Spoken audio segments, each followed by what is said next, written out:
itanim mo sa iyong puso ang salita ng Diyos. Hindi ang galit, hindi ang inggit, hindi ang kasakiman, at hindi ang kalayawan. Ang salita ng Diyos ay isang kayamanan. Hindi na kailangan maghukay. Madali itong makita at abot kamay lang. Ang sabi ng Panginoong Hesus sa unang Juan, Kabanatang 2, talatang 15, huwag ninyong ibigin ang sanlibutan at ang lahat ng mga bagay na nasa sanlibutan, sapagkat ang sino mang umibig sa sanlibutan, ang pag-ibig ng Diyos ay wala sa kanya.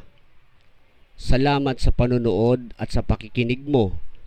Kung may natutunan ka, ibahagi mo ito sa iba.